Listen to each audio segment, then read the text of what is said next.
लोकों सरकार बेली कही अप्रत्याशित भावे मोहन सरकार वर्तमान गादी माड़ी बसी विभिन्न क्षेत्र में ए सरकार फेल आईन श्रृंखला व्यवस्था भुशुड़ी पड़ी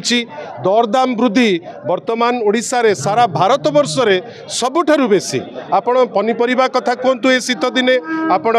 डालीर कथा कहतु आपण तेलर कथा कहतु आपण गैस रो कहतु पेट्रोल रो कहतु वर्तमान गोटे एमिति अवस्था अच्छी साधारण भाईटे कि भौणीटे गोटे जिनिस किणवा वर्तमान दुर्विषह हो गलानी जो सामूहिक चेतनार गोटे प्रतिफलन आजिर ए गणधारण वर्तमान सारा ओडिशा रे जेहेतु 4.5 कोटी लोक हंसंत होउचंती गोटे उद्यम आज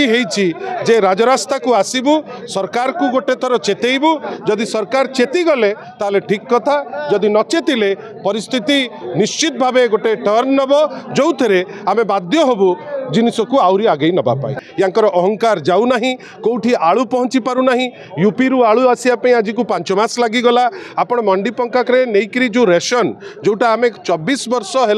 निरविच्छिन्न भाव पहुँची पारुला ताकू न पहुँची पारी 3टी लोक मरिले वर्तमान धान को क्रय न करि पारी लोक माने चाषी भाई माने ठक ठाक करी मरुचंती प्राय 8-9 जन चाषी भाई माने जीवन हारिले एवं सबुठारु बड़ कथा जेहेतु से माने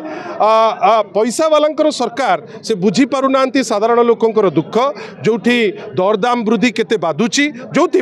आज गोटे चेतावनी आमे भावुचु से या द्वारा चेती जीवे नहले परिस्थिति अलग बाट को जीव। धन्यवाद।